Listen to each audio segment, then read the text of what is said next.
Greetings, everybody. In this video, we're going to talk about one of the most useful and common chart types to display information in statistics, to display information graphically, and that is a bar plot.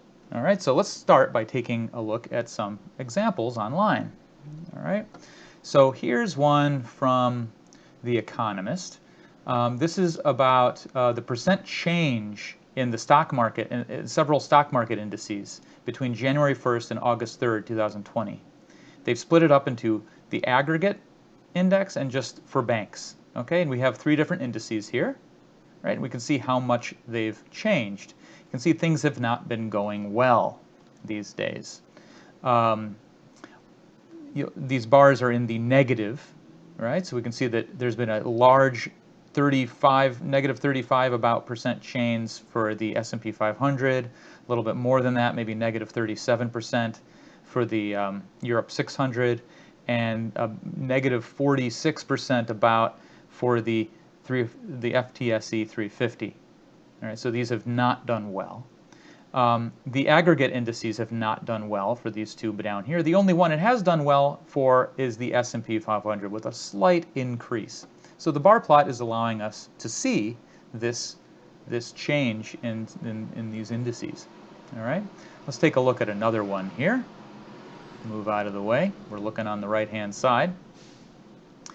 Here we have the United States greenhouse gas footprint. Kilograms of CO2 equivalent per person per year. So this is how much CO2 we, as individuals, you are responsible for, depending on, look how they broke it down, the diet. So different diets contribute a different amount of greenhouse gases, right? The average diet totals a little bit over 2,000, whereas the vegan diet contributes to about 250, right? Quite a difference there. And then they've further broken these down into the types of foods that are associated with these diets. So we've got dairy, eggs, fish, meat, plant matter, sugars, and oils. This is a stacked bar plot, and the way you read these is by looking at the width of the bar. Not the furthest extent of the bar, just the width. So if I was looking at meat spans, let's look at the 2/3 vegan one. Meat spans from about maybe 200 up to 500. So that's a difference of 300. So the width of this bar for meat is about 300. So for the 2/3 vegan diet, they're contributing about 500 kilograms of CO2 per person per year, right? If we look at the reduced diet and we look at the plant matter aspect, it looks like about 100. The width of this is 100. So the plant matter part of the reduced diet is contributing about 100 kilograms of CO2 per person per year for people on this diet. So this bar graph is displaying quite a bit of information, right? The amount of greenhouse gases by diet and by food type, all right? All those things together. Let's take a look at another one here. Let me move out of the way again. Here we have football, soccer, World Cup winners, all right? And here's the different winners and the year that they won. And our bar plot over here is describing the goals that they conceded versus the goals that they scored throughout the tournament. All right, so you can see for each team that won, how many goals they conceded versus how many goals they scored. So we have a bar plot going in both directions here. Let's look at another one. Here we have, it says, women of all races get shorter sentences than white men. So this is the percent difference in average sentence length, prison sentence length for women versus white men over different reporting periods. So the reporting periods are just different ranges of years, all right, and they've just labeled these 1, 2, 3, 4, and you can see what range they correspond to. And then we have a breakdown of women by race and ethnicity, and then we have the percent to which those women's prison sentences were shorter than men. The bars are pointing down to emphasize the fact that the women's sentences were shorter, right? That's why we have negative numbers over here. And so we can see how women generally have shorter sentences than men, and we can see the breakdown by year and by race and ethnicity. Okay, let's look at one more. Here's a interesting one in that the bars are just so thin. Now, usually, if you were to make a bar graph and you ended up with bars this thin, I'd say you're probably doing something wrong. But there are instances where it does make sense. All right. So here, what they've done is that what are they looking at? Russian troll tweets by day. So tweets sent by trolls associated with the Internet Research Agency. So it looks like these look like almost looks like every day of the year they recorded how many troll tweets there were, right? And then they plotted a bar of that height. So you've got all these bars, day by day by day. We got these bars leading up to the 2016 election, and you can see what they're trying to point out to us is this one of the things is this spike here, the peak, this spike in troll tweet activity just prior to the 2016 elections. So you can kind of see the variation in troll tweets as time went by, right? So those are just some examples of bar plots. So now let's talk about how to make them. Okay, so before you make a bar plot, you should be able to answer a couple questions, okay? So the first question is a bar plot useful? Is it really useful to make this bar plot? Because if don't just make a bar plot because you can, make it because you should. Make it because it will help the reader understand the information better. All right? There's a lot of cases where people make bar plots and they could have just as easily just used words. You know, if you can just say it, just say it. I mean, save yourself the space. Don't make a bar plot just because, you know, you need to fill space or something, right? Second thing, ask yourself, you should be able to answer, what is the plot telling the viewer? Right? What story are you trying to tell with this plot? Right? If you can't answer this question, then you probably have no business making the plot. If you can't answer this, you don't even know, you know, what kind of plot to make, right? You know, if you don't know why, you know, what this plot is telling the viewer, then why are you making a bar plot as opposed to something else like a pie chart or something else, right? So be able to answer these questions before you make the bar plot, or any plot for that matter. Okay, so what we're going to do is I just want to give you a quick overview of how a bar plot works, and we'll look at some examples. Okay, so what you're going to do for a bar plot is you're going to see some data, and you're going to have a couple variables. All right, so let's call them x and y, and you're going to have values for these variables. You're going to have values for y. Okay, these values for y need to be numerical. Why do they need to be numerical? Because these are going to determine the heights of the bars. Okay, the x's don't need to be numerical. So what we're going to do from that is we're going to make a plot. We're going to set up some axes. The x values are going to be down here, and the y values are going to be up here. And you should label this on the plot. Okay? Don't use the word x, use whatever it's called, right? And don't use the letter y, use whatever it's called. Okay? And then what we're going to do is for each value of x, we're going to draw a bar. Right? So there we go. For each value of x, we drew a bar. What do those bars mean? Well, the height of the bar represents the value of y corresponding to the x. So the height here is the y associated with x. So that's the key idea.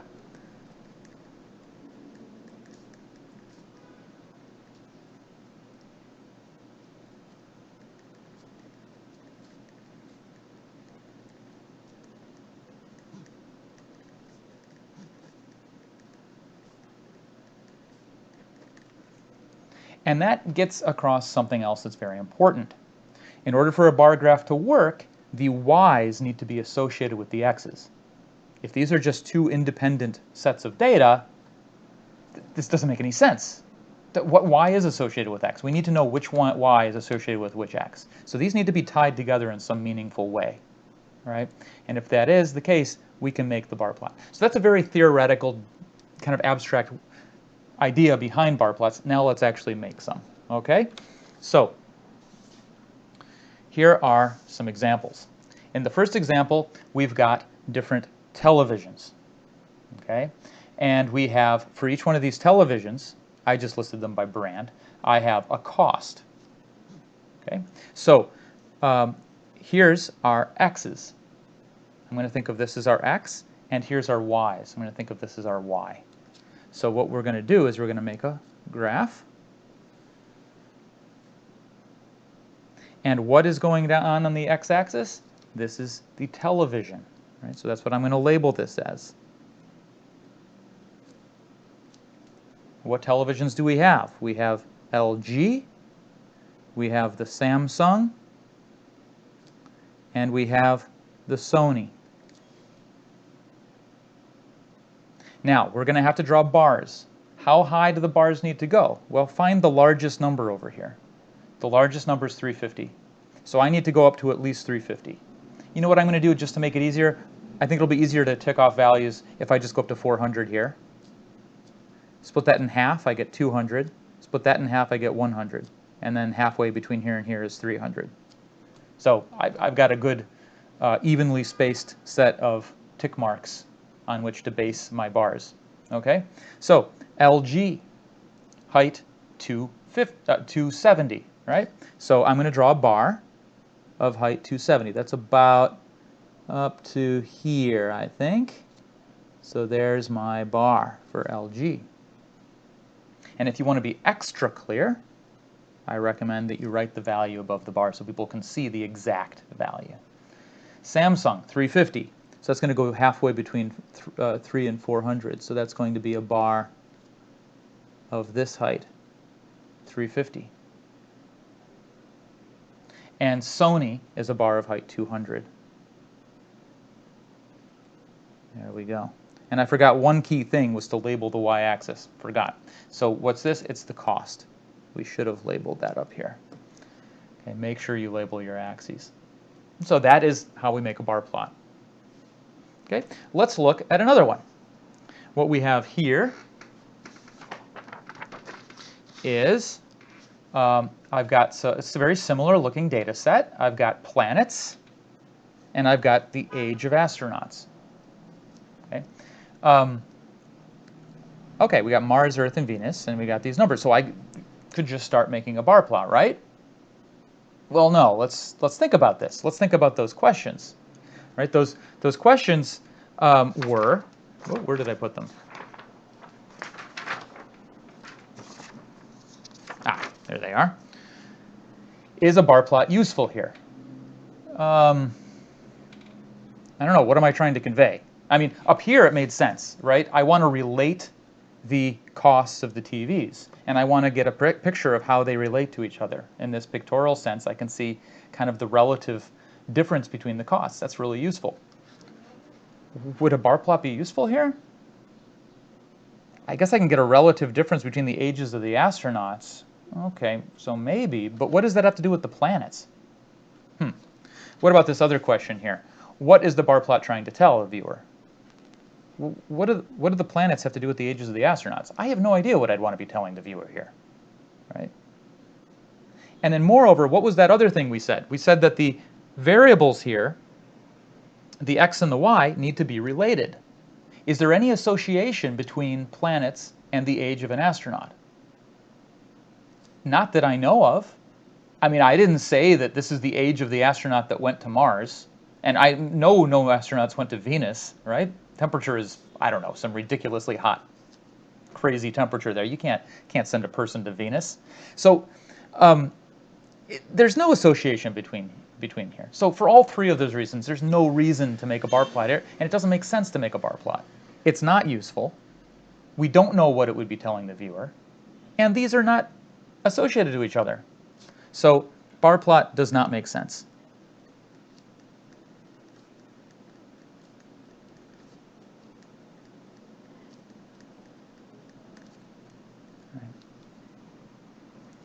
Okay, let's go to another one.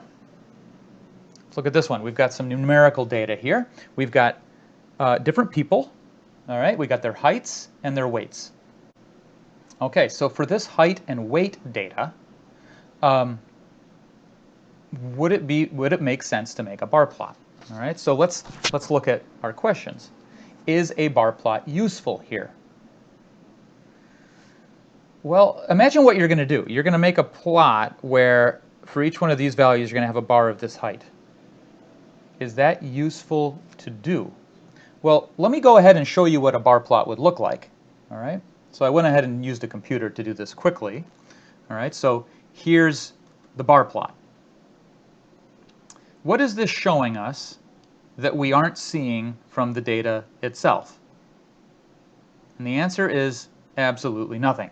All right, we have each value for the height associated with the value for the weight.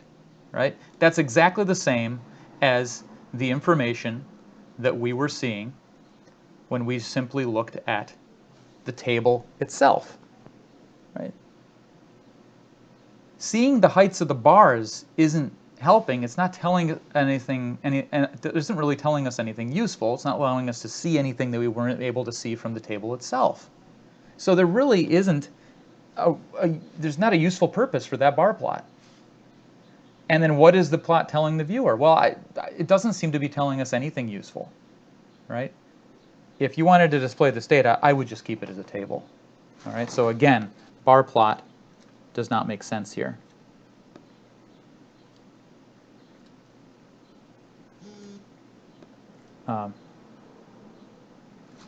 It's not useful. Okay. So let's keep going. Let's look at another data set. All right, so here we have a table of eye color. All right, so it looks like we had a bunch of people and we recorded the eye color of these people. We got different eye colors, brown, blue, and green. So would it make sense to make a bar plot here? Well, I think it might be interesting to see the distribution of eye colors, to see how prevalent certain eye colors were, right? But how am I going to do it? Because I only have one column of information. Don't I need an X and a Y? Well, it turns out we can make an X and a Y. If you recall our video on frequency tables, that's exactly what we ended up with. We ended up with two columns. One column for the different eye colors and one column for the frequencies. So that's what we can do here. So the first step here is to make a frequency table. So we're going to look at eye color.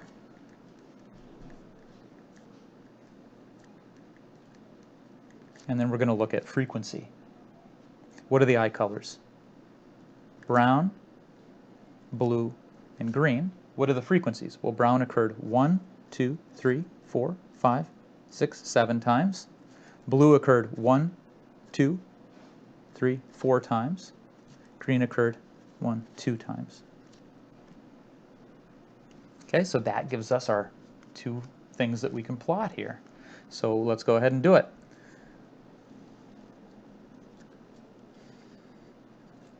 Here I have 3 different eye colors: brown, blue, and green. Let me label what these are.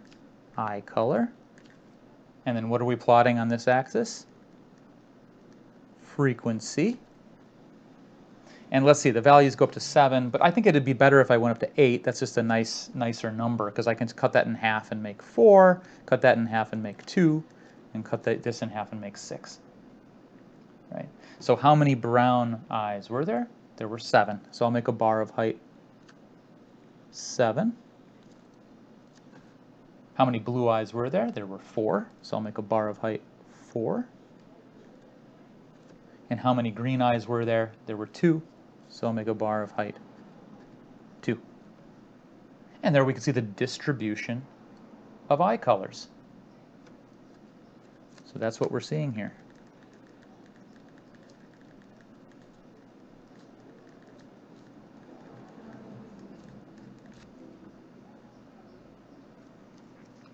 So that's how we can make a bar graph there. What about this next example? Here we have similar data set, except this time I'm listing planets in the solar system. Is a bar plot going to be useful here? Well, is the distribution of planets interesting? Well, there's only one of each. So, I mean, I already know what the distribution is. I don't need a plot to tell me that. Furthermore, if I went to go make a frequency table, what am I going to get? I'm going to list the planets in one column, which is going to be the exact same thing I see here. And then I'm going to write down how many times each planet occurred. How many times did each planet occur? 1. So I'm just going to have the same thing I have here with a bunch of 1s. Did that do anything? No, I just made a more complicated table than the one I started with. I just added a column of 1s. I just made this bigger. It didn't compress or summarize the data in any meaningful way. What will happen if I make a bar plot? I'm just going to have a whole bunch of bars of height 1. Is that useful to look at? No. So there's no reason to make a bar plot here. So bar plot does not make sense. Right? So what was the difference? Here I had eye colors occurring more than once. Right? So I could summarize that by making a frequency table, and it's a meaningful way to summarize the data. Here, each planet occurs exactly once. So you're not summarizing the data by making a frequency table. You're not compressing anything. You're not summarizing anything. Moreover, the distribution of planets, we already know what the distribution of planets are. There's one of each. Done. We don't need a table. We don't need a bar plot. All right? Okay, so our last example. We have heights. So we have people, and we got their heights. Can I make a bar plot here? Well, I could try doing the same thing I did up here and make a frequency table. Now, how did we make frequency tables when we had continuous data? Well, look back at our video on frequency tables, a few videos back, and check that out. We talked about how to do that. What we would do is we'd look at the ranges of heights, right? So we're going to look at heights, and we're going to look at frequency, but instead of looking at each height, we're going to look at ranges of heights. Now looking through here, I can see their heights go down to, well, 154. Let's just go down to 150. And I think if I go up by tens, I'll get all the data. So 150 to 160, 160 to 170, 170 to 180, and 180 to 190. That gets everything. How many data values fell between 150 and 160? 1, 2, just 2. How many data values fell between 160 and 170? 1, 2, 3, 4, 5. How many data values between 170 and 180? 1, 2. How many between 180 and 190? 1. So just like with the eye color, I was able to make a frequency table. So from here, we can make a bar plot. Frequency, I'll just abbreviate it. Now over here, I've got my values here. So I got 150 to 160 to 170 to 180 to 190. Those are evenly spaced intervals. So I'm trying to draw these with equal length, right? 150 is here, 160 is here, 170, 180, 190. And what am I depicting here? Heights in centimeters. Okay? Now, I am drawing the frequency of everything that fell between 150 and 160. So my bar is going to go from 150 to 160. Right? Actually, before we do that, let's label the frequency axis. It goes up to 5. So yeah, let's just go up to 5 here. So we'll go up 1, 2, 3, 4, 5.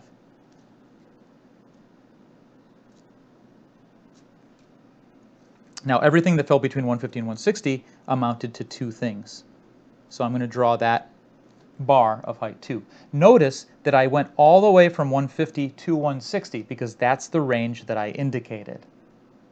Now the next range goes all the way from 160 to 170. So I'm going to draw a bar from here to here, and its height is going to be 5.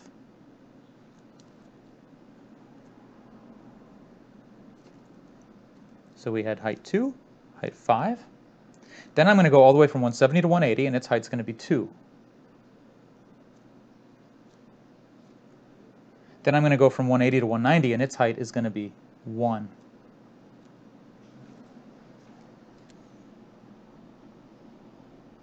So it's a little bit different than before, because here we had gaps between the bars, because these were distinct items, right? Completely distinct disjoint categories.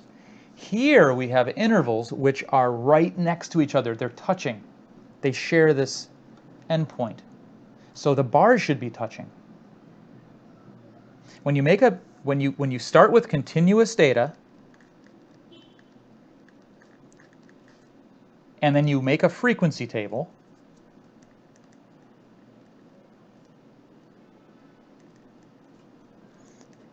what you end up with is called a histogram when you plot it. It's a special kind of bar plot called a histogram.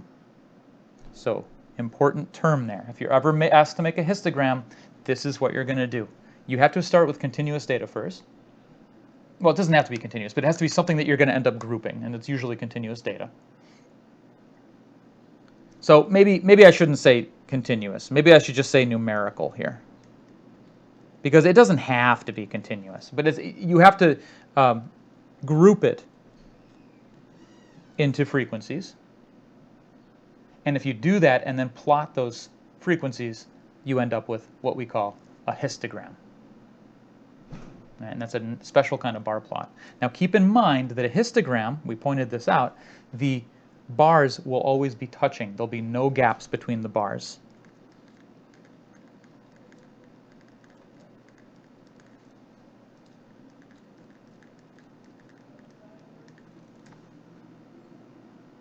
Okay, so keep that in mind for a histogram. No gaps between the bars.